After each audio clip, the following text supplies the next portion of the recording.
नहीं पर समझ की सुंदर काया है। Born to be remembered, born to be remembered, born to be remembered, born to be remembered। नमस्कार दोस्तों, आज जो अंतरिक्ष यात्री बड़ी ही आसानी से अपने मिशन को पूरा कर रहे हैं, वो दरअसल लाइका नाम के एक कुत्ते पर किए गए प्रयोगों का ही परिणाम है। लाइका को वैज्ञानिकों द्वारा पूरी तरह से प्रशिक्षित करने के बाद 3 नवंबर 1957 को पृथ्वी की कक्षा में स्पुतनिक 2 नामक अंतरिक्ष यान की मदद से भेजा गया था। A dog knocked a goat right out of the world's attention today. In a masterpiece of propaganda timing, the Soviet Union announced it had launched Sputnik number 2, carrying a live dog. This is reportedly history's first space traveler. Sputnik 2 4 metre लंबा cone नुमा एक capsule था, जिसके आधार यानी base का व्यास 2 metre था। इस यान को सभी आवश्यक वैज्ञानिक उपकरणों के साथ पृथ्वी की कक्षा में स्थापित किया गया था। इस अभियान के तहत लाइका के रूप में किसी जीव को भेजने का मकसद भविष्य के अंतरिक्ष यात्रियों के लिए उचित राह व माहौल तैयार करना था। इसकी मदद से ही पता चला था कि अंतरिक्ष में जीवित रहने के लिए कितने ताप व दाब को नियंत्रित करना जरूरी होता है। लाइका पर नजर रखने के लिए यात्री केबिन में एक कैमरा लगाया गया था, जो 100 लाइन का वीडियो 10 फ्रेम्स प्रति सेकंड के हिसाब से पृथ्वी पर भेज सकने की क्षमता रखता था।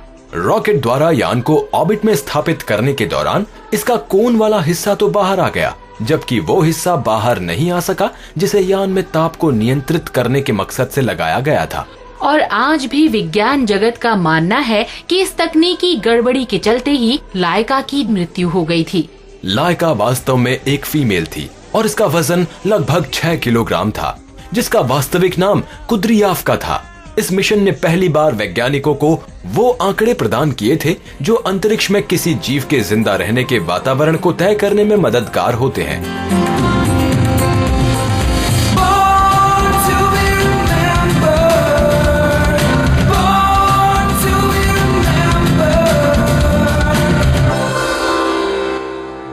तो मुझे अपने आंसू से अदा करना पड़ेगा।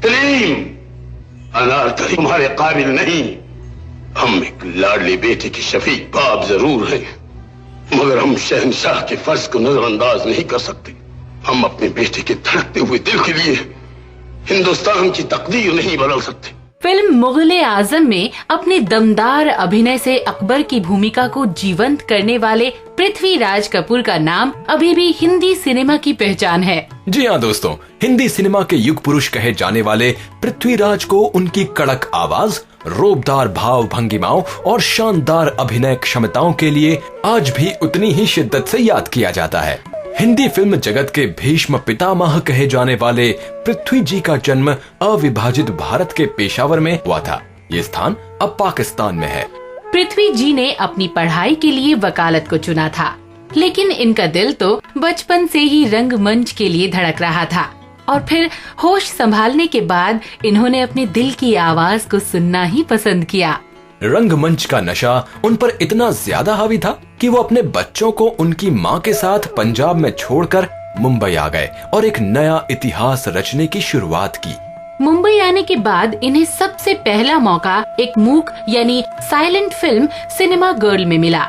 इसके बाद इन्होंने कुल 8 मूक फिल्में की। और पता है बबीता, जब 1931 में पहली भारतीय बोलती फिल्म आलम आरा बनी तो उसमें सहायक अभिनेता के रूप में अभिनय की कमान पृथ्वी साहब ने ही संभाली थी। हाँ संदीप, आलम आरा बोलते सिनेमा की शुरुआत थी और ये कपूर खानदान के लिए आज भी गर्व की बात है कि उनका परिवार इस ऐतिहासिक पल से ताल्लुक रखता है। सिकंदर, दहेज, आवारा, तीन बहुरानियां जैसी बहुत सी फिल्मों में पृथ्वी साहब ने अपनी अद्वितीय प्रतिभा का परिचय दिया था, लेकिन उन्हें आज भी खास तौर से मुग़ल आजम के लिए याद किया जाता है। ये तेरी बेखौफ मोहब्बत, ये रक्स, ये दिलचस्प अंदाज़े बयान यकीनन हमारे इनाम के मुस्तहक है। दारोगा जिंदान, इस बेबाक लौंडी को ले जाओ और कैद खाने के अंधेरों में गर्क कर दो। वर्ष 1947 में आई फिल्म सिकंदर में उन्होंने अलेक्जेंडर द ग्रेट का जो किरदार निभाया वो आज भी एक मिसाल है। उन्होंने सिकंदर के किरदार को अपने दमदार अभिनय से इस कदर पेश किया कि बाद में सिकंदर के पात्र पर आधारित कई फिल्मों का निर्माण उन्हीं की भूमिका के इर्द गिर्द किया गया। देखने वाली आंख है, हम उस आंख की तारीफ करते हैं।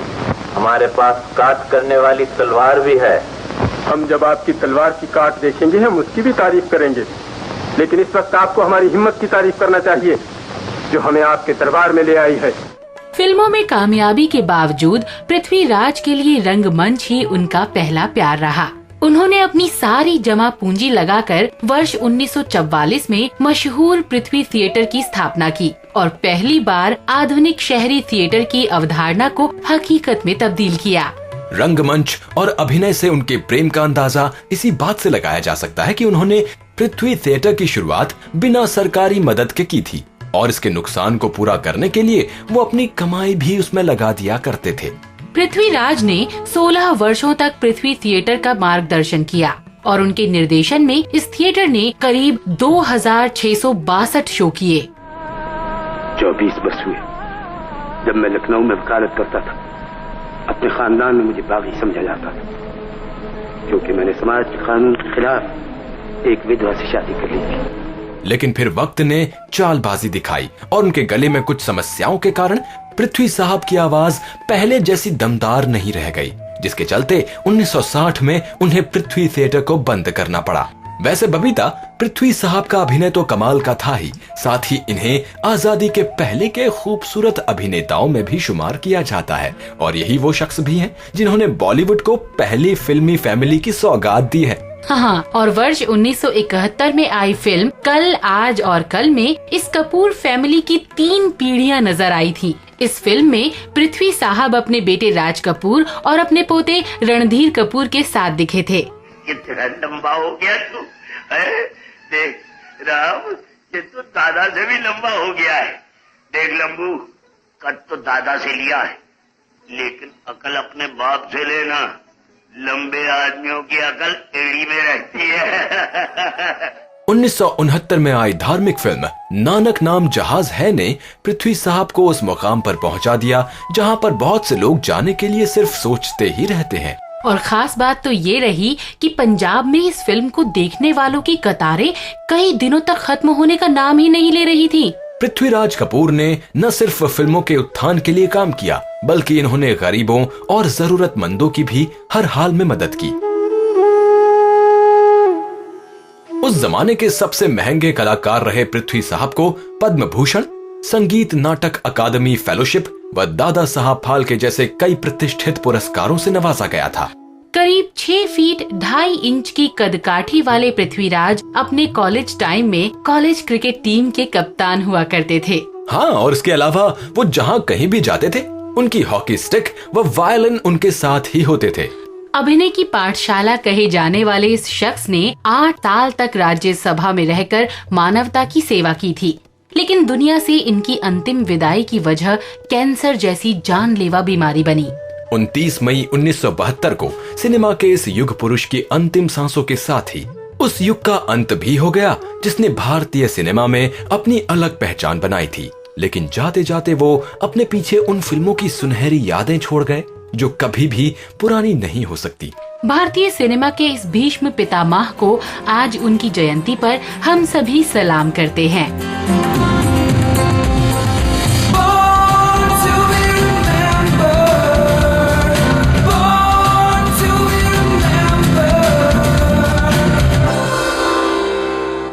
वैसे संदीप, हाँ। एक बात सच है, कि आज अगर मेडिकल इंडस्ट्री इतनी विकसित नहीं होती तो अभी भी कई बीमारियां लाइलाज होती। हाँ बबीता, इलाज तो बहुत दूर, हमें उनके बारे में शायद पता भी नहीं होता। आज विज्ञान ने न सिर्फ इस इंडस्ट्री को विकसित करने में योगदान दिया है, बल्कि बीमारी की तह तक जाने और उसका हर संभव इलाज तलाशने में डॉक्टरों का साथ दिया है। बिल्कुल, हमारी अगली शख्सियत भी इसी क्षेत्र की एक जानी मानी हस्ती है, जिन्हें सही मायनों में एक प्योर सर्जन कहा जाता है, वो भी उस वक्त जब सर्जरी अपने शुरुआती दौर में थी। ये नाम कोई और नहीं बल्कि आज ही के दिन 1872 में इंग्लैंड में जन्मे सर विल्फ्रेड ट्रॉटर का है, जिन्हें ब्रिटेन के किंग ने ऑनररी सर्जन और सार्जेंट सर्जन का नाम दिया था। ट्रॉटर एक ऐसे सर्जन थे जिन्होंने सिर्फ पेशे में बंधकर काम नहीं किया, बल्कि मानवीय व्यवहार से जुड़ी तमाम समस्याओं को उजागर करने में भी योगदान किया था। सर्जरी के इतिहास में इन्हें खास तौर से त्वचा में मौजूद संवेदनशील तंत्रिकाओं यानी नर्व्स को पुनः विकसित करने के लिए जाना जाता है। टोरंटो विश्वविद्यालय के प्रेसिडेंट डेविड नेलर ने विल्फ्रेड के ही शब्दों को मेडिकल स्टाफ के सामने कुछ यूं पेश किया। विल्फ्रेड के एक नए विचार से विज्ञान में एंटीजन की भूमिका सामने आ सकी है और अब इसे आगे बढ़ाया जाना चाहिए। वैसे पता है बबीता कि ट्रॉटर की उपलब्धियों को देखकर कोई भी ये अंदाजा नहीं लगा सकता कि उनका पूरा बचपन मस्कुलोस्केलेटल यानी पेशियों में होने वाली बीमारी के कारण बिस्तर पर ही बीता था। हाँ संदीप, लेकिन शायद यहीं से उन्होंने मेडिकल सर्जन बनने का सपना देखना शुरू कर दिया था। एक सर्जन के तौर पर उनका रुझान हमेशा ही गले और दिमाग में होने वाले जानलेवा ट्यूमर के इलाज पर रहा। इसके लिए इन्होंने कई ऐसे इलाज के तरीके भी इजाद किए जिनकी मदद से इस ट्यूमर को खत्म करने में मदद मिल सकी। अब क्योंकि ट्यूमर कैंसर की एक अवस्था होती है, इसीलिए ट्रॉटर को कैंसर सर्जन के रूप में भी जाना जाता है। उन्होंने हमेशा सर्जरी को बेहतर बनाने की दिशा में प्रयास किए थे। उनकी प्रसिद्धि का पता इसी घटना से लगाया जा सकता है कि जब 5वें किंग जॉर्ज फेफड़े की एक बीमारी के कारण बहुत ही ज्यादा बीमार हुए तो उनके इलाज के लिए ट्रॉटर को ही नियुक्त किया गया। ट्रॉटर ने अपने रिब रिसेक्शन यानी पसली को चीरकर उसे अलग करने वाले तरीके से किंग को पूरी तरह से ठीक कर दिखाया और शुरुआत में उन्होंने किंग द्वारा दिए जाने वाले किसी भी सम्मान को लेने से इनकार कर दिया था। लेकिन बाद में इन्हें किंग ने नाइट की उपाधि दी और इनके नाम के आगे सर लग गया। इसके अलावा इन्हें ऑनररी सर्जन और सार्जेंट सर्जन के पद से भी सम्मानित किया गया। ट्रॉटर की काबिलियत का अंदाजा उनके हर एक मरीज को था, तभी तो उन्हें मरीज अपना मसीहा मानते थे।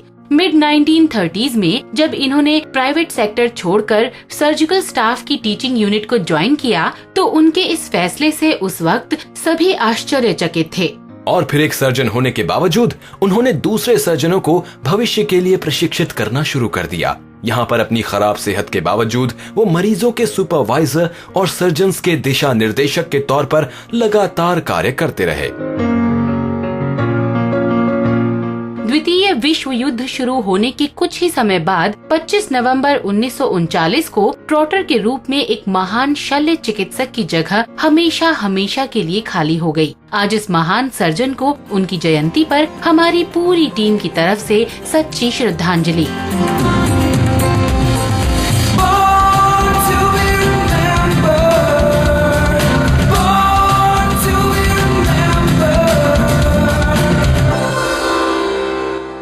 बबीता, क्या तुमने कभी गौर किया है कि हमारे समाज में जो स्थान एक जीव वैज्ञानिक का होता है वही स्थान वनस्पति वैज्ञानिक को भी मिलता है? संदीप, बात अगर आम लोगों की करें तो शायद इसका जवाब ना होगा, लेकिन यदि वैज्ञानिक समुदाय को ध्यान में रखकर देखा जाए तो इन दोनों के ही कार्य एक दूसरे पर निर्भर नजर आते हैं। क्या बात है बबीता, काफी समझदारी वाली बात कही है तुमने। खैर, अब हम बात करते हैं हमारी अगली शख्सियत योहानिस यूजीनियस बुलॉ वार्मिंग की, जो कि एक डैनिश वैज्ञानिक हैं और इन्हें यूजीन वार्मिंग के नाम से भी पहचाना जाता है। वार्मिंग पारिस्थितिकी यानी इकोलॉजी पर अध्ययन करने वाले वैज्ञानिकों में से एक थे। इन्होंने अपनी शोध कार्यों को अपनी किताबों के माध्यम से हमेशा सभी के सामने प्रस्तुत किया।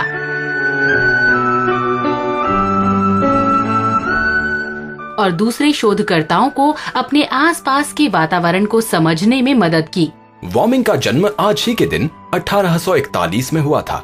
इन्होंने वर्ष 1895 में प्लांट इकोलॉजी पर अपनी पहली पुस्तक लिखी और इकोलॉजी पर पहले यूनिवर्सिटी कोर्स को शुरू करके इस शब्द के अर्थ को सभी तक पहुंचाने की कोशिश की। हालांकि संदीप, इकोलॉजी शब्द वर्ष 1866 में जर्मन जीव वैज्ञानिक अर्नस्ट हैकेल के द्वारा प्रस्तुत किया गया था, लेकिन वो वार्मिंग ही थे जिन्होंने पहली बार इस कॉन्सेप्ट का प्रयोग करते हुए आर्कटिक व ब्राजील की वनस्पतियों पर गहन अध्ययन शुरू किया। जिस वक्त वार्मिंग एक विद्यार्थी थे, उन्हें प्रसिद्ध डच जीव वैज्ञानिक P.W. लंड ने अपने सचिव के तौर पर नियुक्त किया था। उनके साथ मिलकर वर्ष 1863 से 1866 तक वार्मिंग ने उष्णकटिबंधीय यानी ट्रॉपिकल क्षेत्र से जुड़े बहुत से इकोसिस्टम्स को जाना, समझा और फिर 25 सालों के अपने इस विस्तृत अनुभव को प्रकाशित भी किया।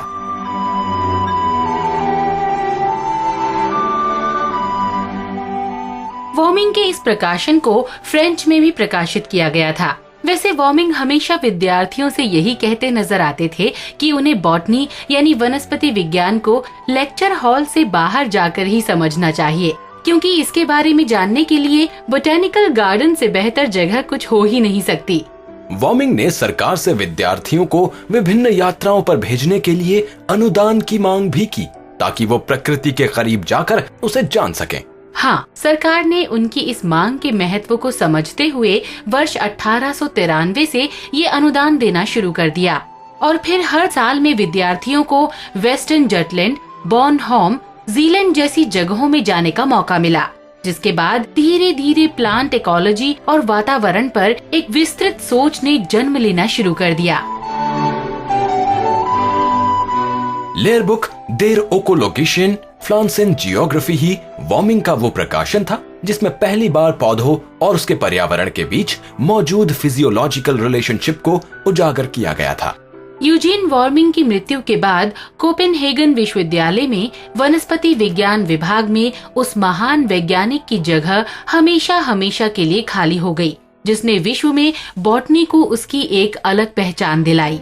वार्मिंग सच्चे दिल से पौधों और उनकी जरूरतों को जानने वाले डॉक्टर थे और इसीलिए इस क्षेत्र के विस्तार में उन्होंने ताउम्र काम किया। आज वार्मिंग को उनकी जयंती पर समस्त विज्ञान जगत और हम सभी की ओर से हार्दिक श्रद्धांजलि।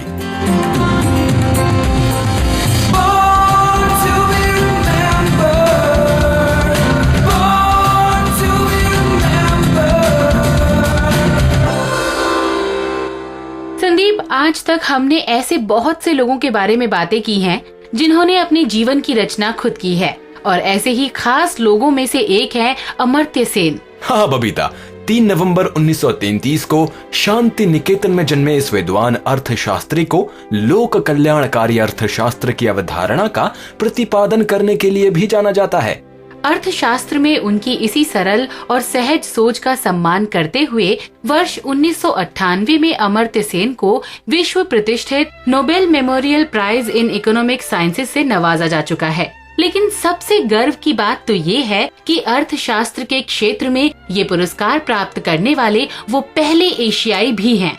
Nobel memorial prize in economic sciences के अलावा सेन जी को वर्ष 1999 में सर्वोच्च भारतीय सम्मान यानी भारत रत्न से भी नवाजा गया है। सेन जब छोटे थे तब इनके माता पिता ने इन्हें प्रथम भारतीय नोबेल पुरस्कार विजेता रविंद्रनाथ टैगोर को सौंपा और उनसे अपने बेटे का नाम रखने का आग्रह किया। सेन ने विश्व के समक्ष अर्थशास्त्र की नई परिभाषा को जन्म दिया, जिस अर्थशास्त्र को कभी सिर्फ बाजार का हिस्सा माना जाता था, उसे बदलकर सेन जी ने पहली बार अर्थशास्त्र का रिश्ता दर्शन शास्त्र से जोड़ा। शांति निकेतन में जन्म लेने के बाद इनके पूरे जीवन पर इस आश्रम की छाप अमिट रही। यहाँ रहकर उन्होंने बंगाल में भुखमरी का दौर अपनी आंखों से देखा। एक तरफ प्राकृतिक आपदाओं के कारण बेघर और बेसहारा हुए लोगों का दर्द और दूसरी तरफ देश के विभाजन के समय आए प्रलय ने अमर्त्य सेन को झकझोर कर रख दिया। उन्होंने अपनी शिक्षा को औजार बनाते हुए अर्थव्यवस्था सुधार के लिए काम करना शुरू किया, ताकि महिलाओं और लावारिसों को एक नई जिंदगी दी जा सके और साथ ही बिगड़ते हालातों को काबू किया जा सके। It is the question of making sure that the benefits of globalization, which are enormous, can be equitably shared. Really should want to do is to change the nature of globalization and its reach and cover. That's what we are trying to look at. We all have this interest in wanting to change the world in the direction that we would like it to change. Now, it's one thing to go on theorizing about it, which I have to say I do a certain amount, since as an economist I have to write about it, and indeed as a public thinker, whatever that might mean, one has to express one's views. But I think thinking can be very easily combined with actual actions.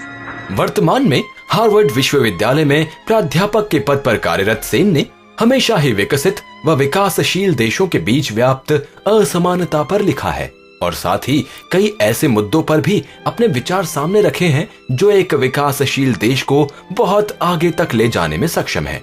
एक अर्थशास्त्री से ज्यादा सेन जी एक मानवतावादी नजर आते हैं और ये बात उनके लेखों में भी स्पष्ट रूप से नजर आती है। सेन जी को खास तौर पर अकाल व भुखमरी के क्षेत्र में किए गए कार्यों के लिए पहचाना जाता है। उन्होंने भोजन की कमी के वास्तविक कारणों को न सिर्फ सामने रखने के प्रयास किए बल्कि उनसे मुक्ति दिलाने संबंधी प्रायोगिक हल भी पेश किए। वर्ष 2008 में भारत की ओर से हार्वर्ड विश्वविद्यालय को $4.5 मिलियन का फंड दिया गया ताकि वहां से अमर्त्य सेन फेलोशिप फंड की शुरुआत हो सके, जिसकी मदद से भारतीय विद्यार्थियों को हार्वर्ड जाकर उच्च शिक्षा हासिल करने में मदद मिल सकी। So I was very happy when the Nobel in economics came my way, and I was able to start 2 trusts with the money that I managed to get, one in India and one in Bangladesh, concerned with basic education, basic healthcare and gender inequality. But the main thing we do is to see how the delivery of public education could be more equitable, more efficient and reach the people. Amartya Sen ने अब तक बहुत सी पुस्तकों की रचना की है, जिनमें से 2002 में प्रकाशित हुई रैशनैलिटी एंड फ्रीडम सामाजिक विकल्प के सिद्धांत पर आधारित है। वर्ष 2005 में प्रकाशित हुई द आर्गुमेंटेटिव इंडियन भारत के इतिहास, संस्कृति और पहचान पर आधारित है। पता है संदीप, हाँ, अक्सर सेन का नाम मदर टेरेसा से जोड़कर देखा जाता है, लेकिन इस बात पर खुद सेन जी का कहना यही होता है कि मैं उनकी लाइफस्टाइल की कॉपी नहीं कर रहा हूँ। हाँ बबीता, ये तो सही है, लेकिन उनकी पसंद आज भी भारतीय है। इसीलिए तो शांति निकेतन से अपने प्रेम के कारण सेन अपनी ज्यादातर छुट्टियां यहीं बिताना पसंद करते हैं। यहाँ आकर बाइक लेकर घंटों के लिए निकल जाना और रास्ते में अलग अलग लोगों से बातें करना आज भी इन्हें सबसे ज्यादा सुकून पहुँचाने वाले पल होते हैं।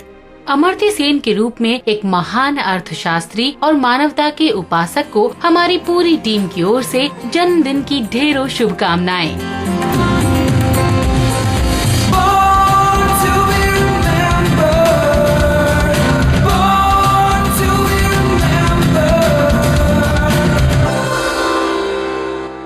अब अपने दोस्त संदीप भट्ट और साथी बबीता जैन को दीजिए इजाजत। मैं बनना चाहूँ जैसा पर शायद सपनों में, मैं उड़ना चाहूँ जैसा पर शायद सपनों में।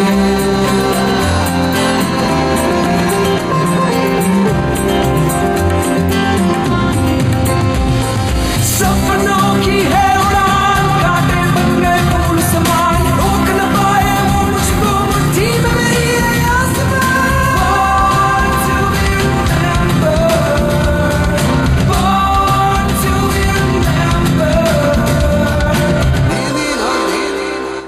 इस कार्यक्रम के कार्यकारी निर्माता जैनेंद्र सिंह,